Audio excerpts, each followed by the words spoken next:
Glória a Deus. Meus irmãos, a paz do Senhor Jesus. Agradeço a oportunidade de ter chegado aqui. Agradeço a paciência do pastor Ricardo. E saudando a ele, deixo minhas saudações a todos os obreiros e liderança. Orando ao Senhor, pedindo uma palavra, o Espírito de Deus me conduz ao livro de Josué. Se os irmãos puderem abrir a Bíblia, o 6º livro das Escrituras Sagradas, gostaria de meditar algumas coisas sobre a pessoa e a obra de Josué, que tem um significado muito importante e traz muitos ensinos e aplicações para a nossa vida. Já no capítulo 1, os 2 primeiros versos, a narrativa histórica diz: sucedeu, depois da morte de Moisés, servo do Senhor, que o Senhor falou a Josué, filho de Num, servo de Moisés, dizendo: Moisés, meu servo, é morto.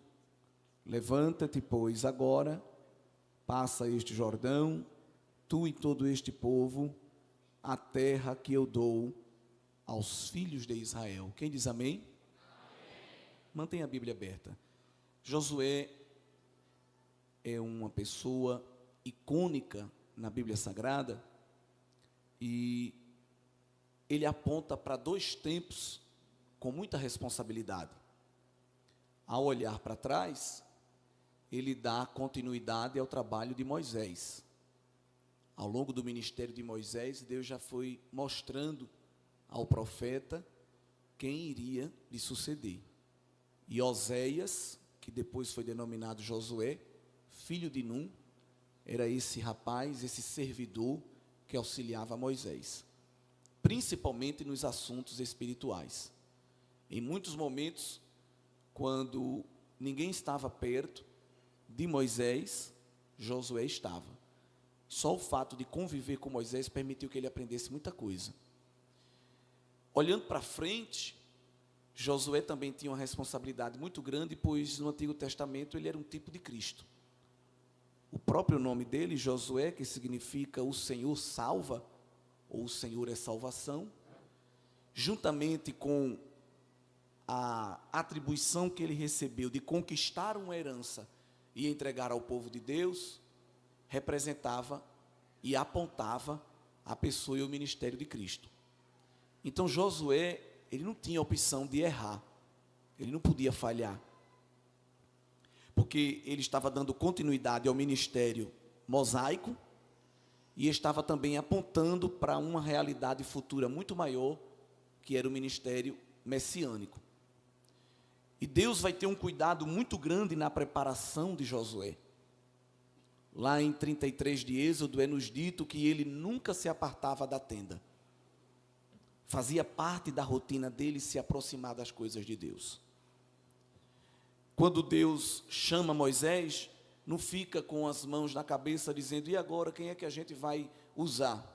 Pelo contrário, Deus já diz a Moisés que Josué estava pronto. E não só diz, como demonstra isso em Deuteronômio 34, no verso 9, que depois da morte de Moisés, Josué foi cheio do espírito de sabedoria, porque Moisés tinha colocado sobre ele as suas mãos. Então Deus vai preencher Josué de uma autoridade espiritual para ele dar continuidade ao trabalho. E não era um trabalho fácil. Suceder Moisés, um homem com quem Deus falava face a face, um homem que recebeu o título de servo do Senhor. No Antigo Testamento, esse título só é dado a Davi, ao próprio Senhor Jesus, como servo dos cânticos de Isaías. Não é um título que era comum, e Moisés foi o primeiro a ser chamado assim, servo do Senhor. Um homem que tinha uma intimidade com Deus inigualável, incomparável. Então Josué não podia vir com uma espiritualidade decrescente, senão o povo ia perceber. É muito ruim quando nós temos um líder espiritual, um trabalhador animado, fortalecido no Senhor, cheio de sabedoria, com todas as qualidades necessárias, e quem lhe sucede depois dá uma brecada, porque não é tão espiritual, não é tão sábio, não gosta de orar, não é envolvido com a obra, o povo sente. Então Deus teve muito cuidado com a sucessão de Moisés, e preparou Josué, e deixou ele na sua aljava, pronto para ser lançado, com retidão, com firmeza nos seus passos. E quando Moisés é tomado por Deus, Deus automaticamente já fala com Josué, dizendo: levanta, porque chegou a hora de atravessar o Jordão. Chegou a hora de tomar posse da vitória. Mas para tomar posse desta vitória, eu vou te dar uma receita. Eu vou te dar um modus operandi. Não vai ser só levantar a mão para o céu e receber, não. Porque a maioria de nós só quer levantar a mão e receber. Mas haverá um trabalho, é uma conquista, uma busca. E essas orientações de Deus começam no verso 3. Já no verso 2, Deus dá a ele o lembrete da promessa da terra, até o verso 4. No verso 3 ele diz: todo lugar que pisar a planta do teu pé, eu tenho te dado, como eu disse a Moisés. Do versículo 2 ao 4, Deus está relembrando a promessa da propriedade, a promessa da terra. No verso 5, Deus está relembrando a ele uma segunda promessa: ninguém ficará firme diante de ti todos os dias da tua vida. Como fui com Moisés, assim serei contigo. Não te deixarei, nem te desampararei. Primeira promessa: eu vou te dar a terra. Segunda promessa: eu vou te dar a minha presença. E nos versos seguintes, mais especificamente do 6 ao 9, Deus vai dar a promessa da garantia, ou a promessa da promessa. No verso 6 ele orienta: seja forte, tenha bom ânimo, porque tu vai fazer este povo tomar posse da herança que eu jurei. Então eu estou te dando a garantia da garantia. O que tu estás fazendo, Josué, é um plano da minha eternidade de Deus. Josué não estava caindo de paraquedas. Ele não era um estranho no ninho. Ele não era um peixe fora d'água. Ele não era um pingo fora do i. Ele era uma peça encaixada na rota devida. Deus já tinha traçado na eternidade essa história para ele. E ele ia ser um instrumento para dar continuidade a um trabalhar de Deus que começou lá com Abraão. Porque Deus às vezes faz promessas e cumpre rápido, rapidinho. E tem promessa que ele faz que demora tanto. E ele não fica nervoso nem apressado, porque ele é eterno. Nós é que ficamos. Mas faz um mês, faz 2 meses, faz 1 ano que o Senhor falou. E com Israel, que passou 430 anos para ele cumprir, ele nem por isso deixou de ser Deus. Ele começou com Abraão, lá em Gênesis 2, no verso de número 2, far-te-ei uma grande nação, abençoar-te-ei, engrandecerei o teu nome, tu serás uma bênção. Mas não cumpriu com Abraão. Repetiu para o seu filho Isaque, capítulo 26, versículo 3, peregrina nesta terra, e serei contigo e te abençoarei, porque a ti e a tua semente darei todas estas terras, e confirmarei o juramento que tenho jurado a Abraão, teu pai. Isaque não viu, mas Deus continuou confirmando. Capítulo 28, quando ele já envelhecido vai abençoar o seu filho Jacó, no versículo de número 4, ele ora para que Deus dê ao seu filho a bênção de Abraão. Que o Senhor te dê, Jacó, a ti e a tua semente contigo, para que em herança possuas a terra de tuas peregrinações, que Deus deu a quem? A Abraão. Porque às vezes, meu querido irmão e irmã, você está desfrutando de uma bênção que não é nem sua. É uma aliança que Deus fez com um pai seu, um avô, um homem de Deus, uma mulher de Deus lá atrás. E Deus disse lá atrás: vou abençoar a tua descendência. Aí você está andando num bom carro, está vestindo boas roupas, está comendo as delícias da terra, postando selfie aqui e ali, dizendo: estou na bênção de um poço que você nem cavou. Foi alguém que cavou lá atrás e Deus disse: vou fazer muita água cristalina jorrar, e vai beber tu, os teus dos teus. Porque Deus, ele tem uma bênção tão grande que vai visitando as gerações ao longo do tempo. A bênção de Deus não tem prazo de validade, não tem data de expiração. Aleluia. Quando Jacó estava velhinho, também não viu a bênção. E Deus foi confirmando mesmo assim, porque lá, ainda em Gênesis, no capítulo 46, Deus aparece para Jacó no verso 3 e diz: eu sou Deus, o Deus do teu pai. Não temas descer ao Egito, porque eu te farei ali uma grande nação. Ele não viu, mas Deus cumpriu, mesmo sem ele ver. O seu filho José também não viu, mas cria na promessa. E no capítulo 50 é nos dito que ele habitou no Egito junto com a casa do seu pai e viveu 110 anos. Se fosse esses crentes de hoje, ia terminar fazendo live dizendo: eu estou em depressão porque Deus não cumpriu a promessa.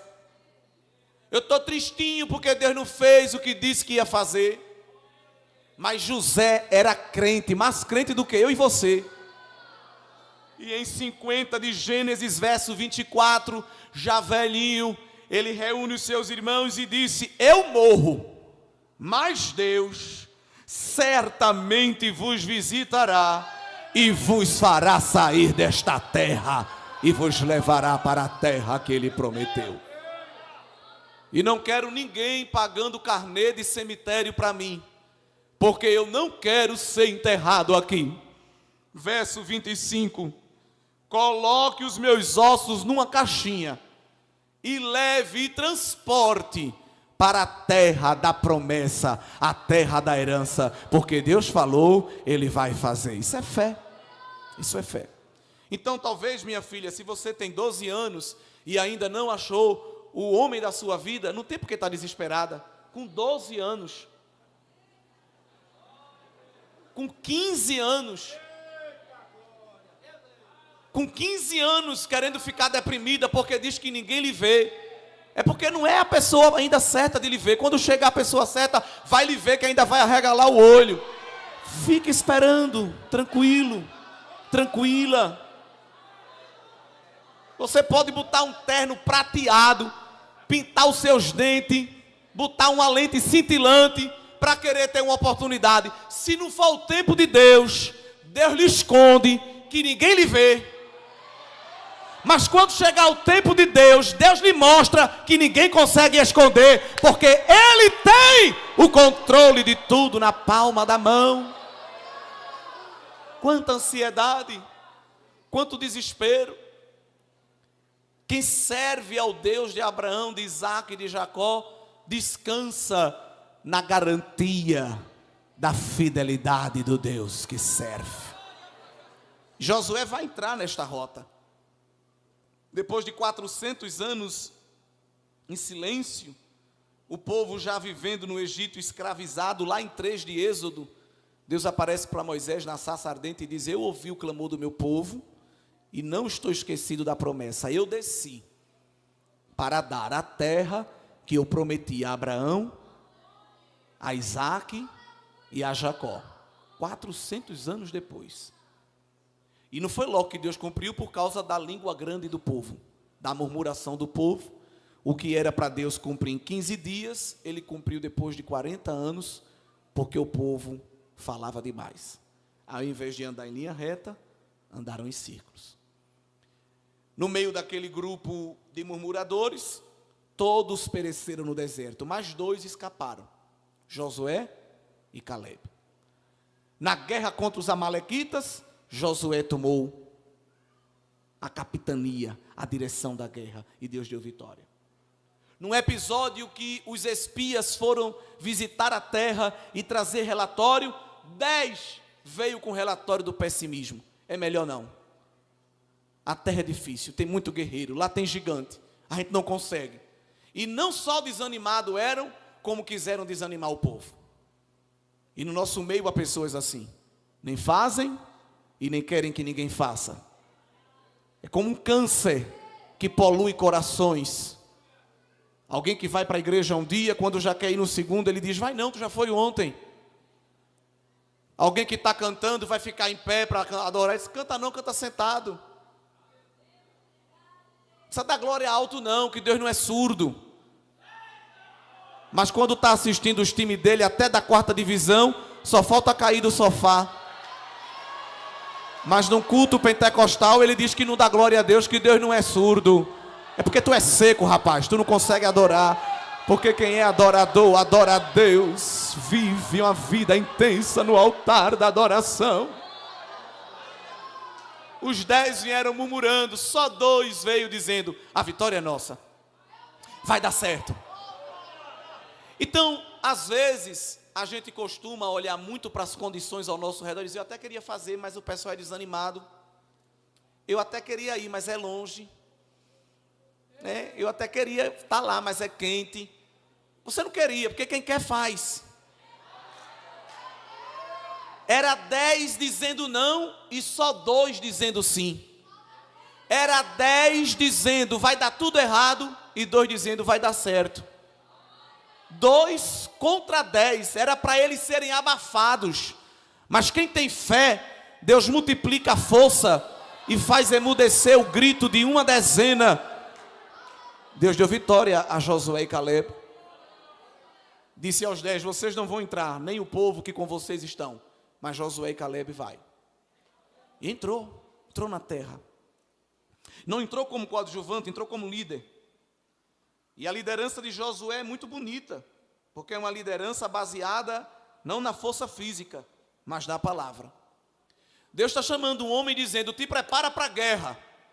Qual deveria ser o conselho? Faça tantas flexões, tantas abdominais, faça tantos levantamentos de peso, aumente o seu bíceps, fortaleça esse peitoral, Josué, porque é guerra. Vá como macho, como viril, que ninguém vai ficar firme diante de você, ninguém vai suportar ver os seus músculos, mas a guerra de Deus, que é espiritual, não se vence com esse tipo de conselho. O conselho de Deus para Josué foi um conselho espiritual. Verso 7, tão somente esforça-te e tem bom ânimo. Essa força aqui não era força física, era força espiritual. Deus estava dizendo para Josué, te levanta e toma postura de crente, toma postura de oração, postura de jejum, começa a se envolver no meu mistério, começa a se envolver no meu altar, começa a pensar no céu. E outra coisa, abre o livro da lei e começa a ler ele. Não vai perder tempo com yoga, com Netflix, não vai perder tempo com essas sessões e maratona de filme de bruxaria, de dragão, de vulto, porque de madrugada tu vai acordar ouvindo voz e vai ficar depressivo. Vai gastar tempo com vigília e com consagração, porque de madrugada quem vai aparecer para tu não é gato preto, é o leão da tribo de Judá. De madrugada tu não vai ouvir assobio de coruja, tu vai ouvir o rugido da minha voz, como Samuel ouvia dentro do templo. Quer vencer guerra? Venha para o altar de Deus. Quem quer ir para a guerra, lutar com Jeová? Aí todo mundo levanta a mão e dá glória. Quem é guerreiro de Deus aqui nesta noite, aqui na UJDEP? Aí a gente levanta a mão para sair na filmagem. Mas quando a gente marca a consagração no outro dia de 6 da manhã, a criatura não consegue se levantar do coma. 6 horas é muito cedo. Essa consagração não pode ser de 10 horas, não? Não! Porque guerreiro não levanta de meio-dia. Pode falar as coisas aqui ou vocês ficam doloridos? De que hora guerreiro levanta? Josué 3:1. Levantou-se, pois, Josué de madrugada. A criatura quer ser pastor, eu quero ter um ministério, eu quero ser conhecido internacionalmente, mas não consegue vir numa escola dominical, porque levanta de 1h da tarde. Que qualidade de guerreiro você é. 1h da tarde o guerreiro está voltando, exercitado no espírito, alimentado na alma, e quando passa na casa dele está lá, cheio de remela, cheio de baba, decidindo ainda se vive ou se morre. Mas quer ser guerreiro, quer ter um ministério, quer ser conferencista interestadual. Tu não vai ser, nunca. Mas quem quer ser guerreiro, Jeová diz: levanta, toma postura de homem, vem para o meu altar, entra na minha presença, busca a minha face, gasta tempo comigo, Josué, que a porta do céu vai se abrir sobre a tua face. Aleluia. Tem telão aqui? Aqui tem telão não, né? Tem? Com versículo? Tem não? Então abra a Bíblia. Josué 1:7. Eu queria que a gente lesse esse versículo aqui de maneira uníssona, para ficar bem bonito. Apareceu, foi? Eita glória! Todos juntos, Josué 1:7. Tão somente esforça-te e tem muito bom ânimo, para teres o cuidado de fazer conforme toda a lei que meu servo Moisés te ordenou. Dela não te desvies, nem para a direita, nem para a esquerda, para que prudentemente te conduzas por onde quer que andares. Josué 1:7 é o segredo da vitória, que não é segredo, que foi revelado. É o segredo da prosperidade. Você não precisa comprar nenhum vídeo em YouTube, nenhuma plataforma para lhe ensinar o caminho da vitória. Está aqui, grátis. Josué 1:7. Não porque eu comprei um vídeo numa plataforma, 12 videoaulas, que o meu personal espiritual vai me ensinar o caminho da vitória. Precisa não. Qual é o caminho da vitória? Não se desviar milimetricamente, nem para a direita, nem para a esquerda, da linha reta que a palavra de Deus nos ordena andar. Como é que a gente se desvia? Quando estamos em roda de conversa, que a palavra de Deus diz sim, sim, não, não, mas alguém que quer ser guerreiro diz não, mas isso aí é o seu ponto de vista. No meu ponto de vista, Deus é amor. Tem uns que não estão se desviando milimetricamente, tem uns que estão se desviando quilometricamente. E tem gente aqui nessa casa, nessa situação. Tem gente que não está desviando um pé para a direita, está abrindo escala. Porque na dúvida, eu não sei, Deus, se é para ficar aqui ou ali, então eu boto um pé em cada lado. Quando o Senhor olhar, o Senhor vai ver que eu estou na posição. Josué, eu quero tu andando com o pé junto. Aleluia. Porque a tua palavra vai ser uma palavra firme. O teu caráter vai ser um caráter firme. O teu intelecto vai ser um intelecto firme. Eu não te fiz de geleia, eu não te fiz de isopor. Tu és barro provado no fogo. E barro que vai para o fogo não fica amolecido, ele fica resistente. Glória a Deus. É por isso que tem gente que não quer entrar na fornalha, porque quer ficar como uma espuma fofa na presença de Deus. Mas Deus está queimando o nosso caráter na fornalha do sofrimento, para que a gente não fique uma geleia, a gente seja um recipiente íntegro, firme, bem estruturado diante de Deus e dos homens, para obter o segredo da vitória. Palavra de Deus na vida. Firmeza. Condução em retidão. Eu sei de onde venho, eu sei quem eu sou, eu sei para onde vou. Eu não preciso seguir o meu coração, que é o conselho mais comum hoje em nossos dias. Eu estou pensando em tomar uma decisão, o que é que você acha? O que é que está sentindo o seu coração? Siga o seu coração, Zezé. que vai dar tudo certo. Jeremias disse: enganoso e perverso é o teu coração, quem o conhecerá? Agora, quando tu enche essa bombinha de coração com a palavra de Deus, quando alguém perguntar assim, o que é que está sentindo o teu coração? Ele diz, o meu não sente mais nada, porque o meu coração virou o coração de Deus. Eu faço só o que Ele quer, só o que a palavra dEle ordena, só o que a vontade dEle agrada. O segredo da vitória de Josué foi observar a palavra de Deus. Porque, meus irmãos, comunhão importa mais do que estratégia de guerra.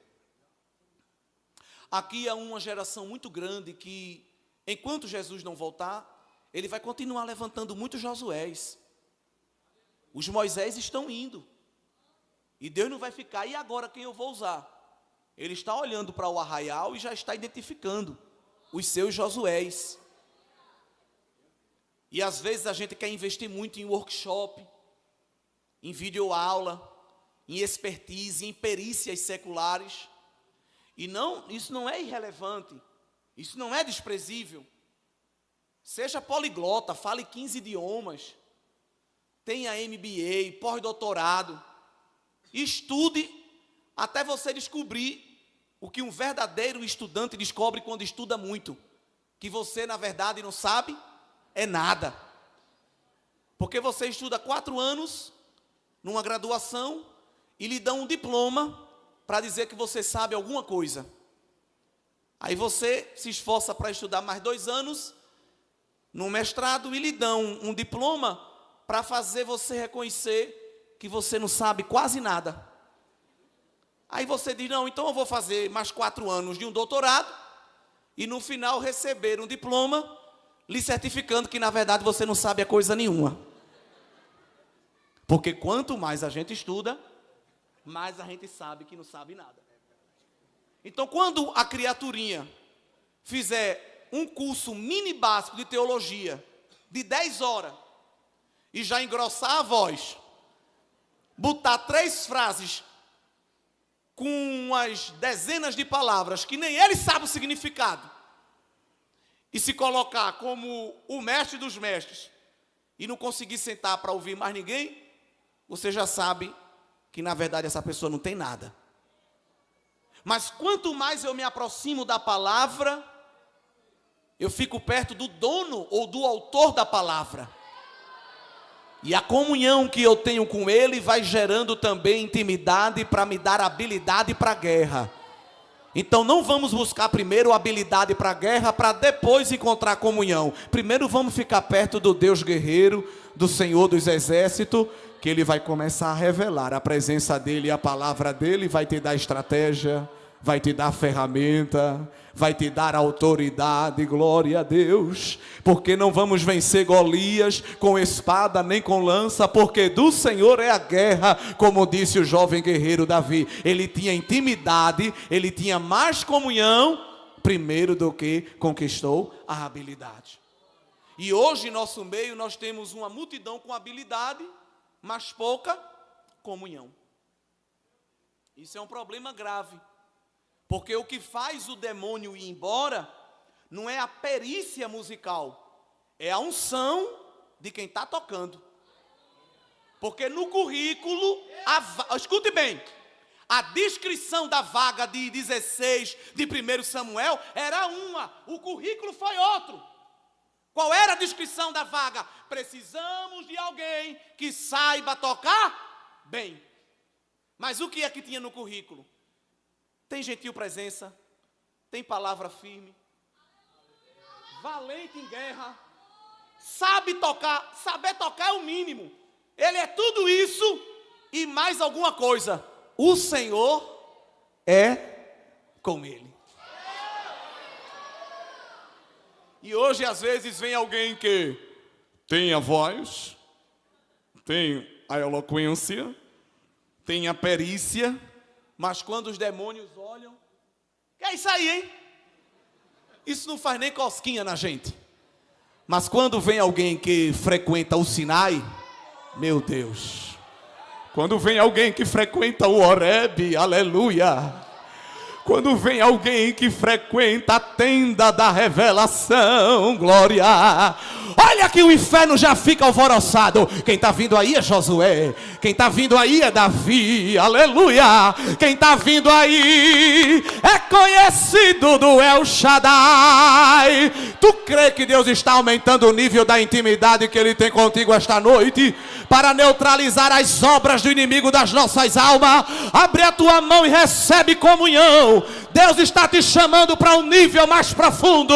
Está te levando para um lugar mais estreito. Porque Ele quer te usar com uma perícia que ninguém tem. Ele vai te dar uma habilidade que ninguém tem. Você crê nisso? Ele faz. Era isso que Deus queria para Josué. No verso 8, o Senhor diz: não se aparte da tua boca o livro desta lei. Antes, verso 8 é muito lindo. Medita nele dia e noite. Hoje vão chamar isso aqui de fanatismo. Deus queria que Josué tivesse aproximação com a palavra todo dia e o dia todo. E não era aquela aproximação consumista de caixinha de promessa. Irmão, me dê um versículo. Não, esse não. Não é isso. Porque Bíblia não é cardápio. Bíblia é bula. Hein? Cardápio é que a gente diz: não, isso aqui não, isso aqui não, isso aqui não. Bula já vem pronto. Tome todinho. Tem uns que, se pudesse, pegavam um estilete e ia cortando certos retângulos da Bíblia. Ah, isso aqui não, Deus. Vou botar uma florzinha no lugar. Um post-it de nuvem.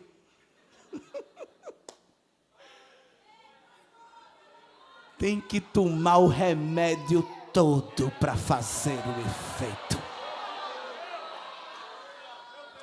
Meditar aqui não é apenas ler. Porque nós temos muitos lendo. Tem até céticos, agnósticos lendo Bíblia. Deus não quer apenas que a gente consuma ela como uma obra literária, mas como uma obra devocional. É ler, é crer e é praticar. Às vezes não trazemos nem o exemplar da Bíblia mais para a igreja. Quando trazemos, não abrimos. Se abrir, a gente não lê. Se lê, não crê. Se crê, não pratica. E se pratica, não ama. Faz por mera religiosidade. Mas o Senhor estava convidando Josué a internalizar isto dentro da sua alma, não só no seu intelecto. Meditar, refletir, trazer para dentro, aplicar no coração. Bem-aventurado o homem que não anda segundo o conselho dos ímpios, não se assenta na roda dos escarnecedores, nem se detém no caminho dos pecadores. Antes tem o seu prazer na lei do Senhor, e nela medita de dia e de noite. Olha, fulano, esse nudes, dá tempo não, estou na palavra. Olha esse clipe que surgiu agora de Madonna, estou fora, eu estou vendo anjo subindo e descendo na escada de Betel. Olha essa bomba que aconteceu ali, ó. Eu estou querendo saber de bomba não, eu estou esperando é o toque do clarim. Eu estou na palavra, a palavra é leite, é mel, é fogo, é água, é martelo, é espada. Ela lava, ela queima, ela adoça, ela nutre, ela corta, ela quebra. A palavra é a tua força para vencer e prosperar. Levanta aí a tua Bíblia, a espada do Espírito. Olha que Deus vai te dar vitória com esta palavra. Aí tem vitamina, aí tem estratégia de guerra, aí tem garantia de promessa, aí tem livramento, aí tem consolo. É suficiente para vivermos e vencermos nos dias atuais. Palavra, palavra. Mas a maioria de nós dá mais valor ao signo, ao alinhamento do astro, à palavra do guru, ao arregalado do olho e o arrepiado do profeta. O profeta se arrepiou, é Deus que está falando. Quem tem intimidade com a palavra faz prosperar o seu caminho e se conduz com prudência. Essa prosperidade aqui não é a prosperidade financeira, é ser bem-sucedido em tudo que faz. Qual é a promessa no Salmo 1, verso 3? Pois será como árvore plantada junto a ribeiros de águas. Sua folha é sempre verde, na estação própria frutifica, e tudo o que fizer prosperará. Outra tradução diz, será bem sucedido. Numa tradução bem rasteira, aonde colocar a sua mão, dá certo. Porque a sua mão se tornou um imã da bênção de Deus. A obediência atrai a bênção de Deus. Não precisa dar 7 glórias, canta 7 corinhos de fogo, nem ir para a madrugada do de repente, para a manhã da vitória, para a tarde do rebuliço, para a noite do milagre. O que você precisa é ir para o altar da obediência. Se você ficar lá, Jesus vai abençoar o teu caminho, vai abençoar a tua vida e vai abençoar o teu futuro. É só isso. Não te mandei eu, Josué. Seja forte, tenha bom ânimo, não se espante, não tome susto, porque o Senhor teu Deus é contigo por onde quer que andares. Deus cria uma linha de produção.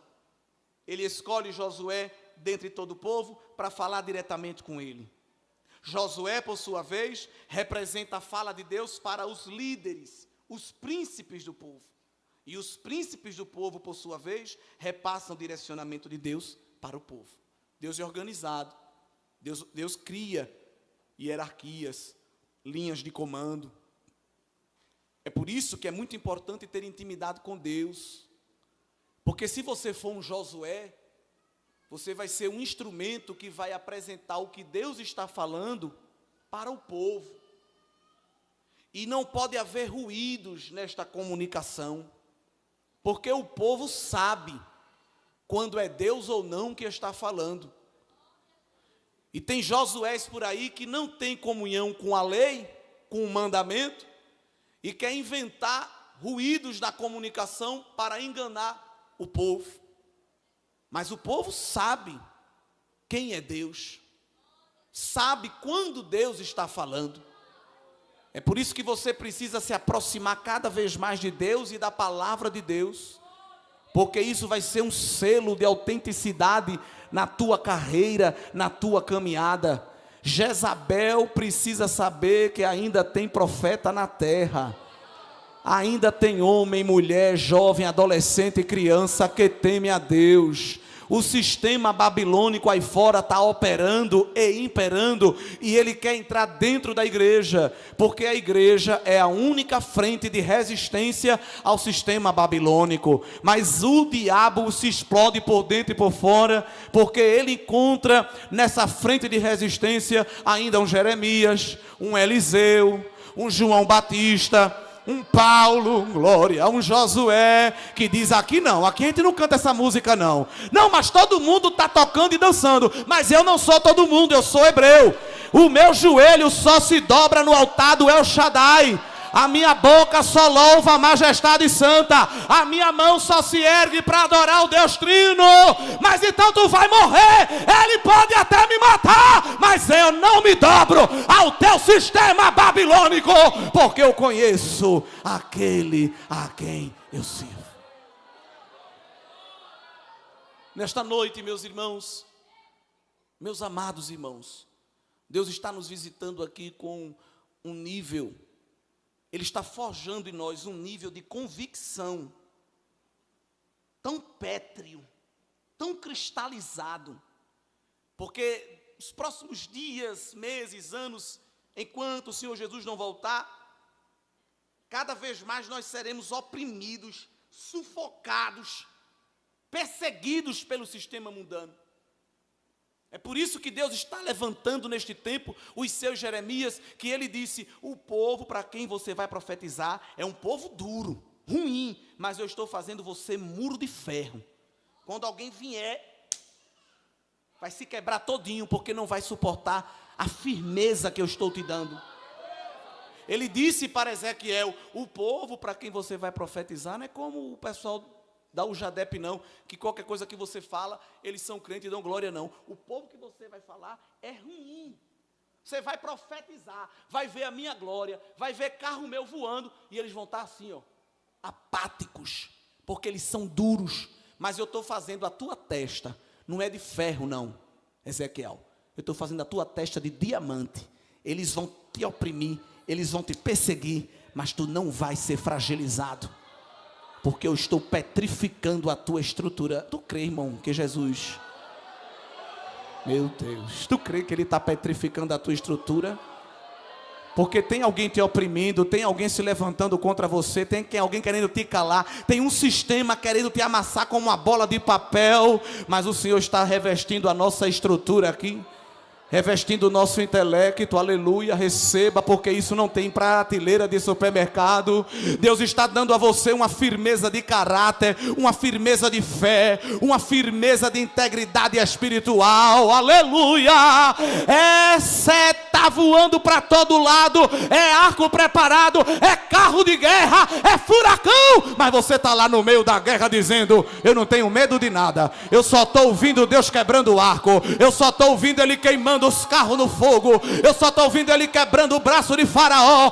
Olha, é despacho, é feitiço, é macumbaria, eu não estou vendo nada disso mais, eu estou vendo é o céu aberto, eu estou vendo o Pai no trono, eu estou vendo o Filho em pé, e o livramento e a graça me circundando, porque o meu compromisso é com Ele e com mais ninguém.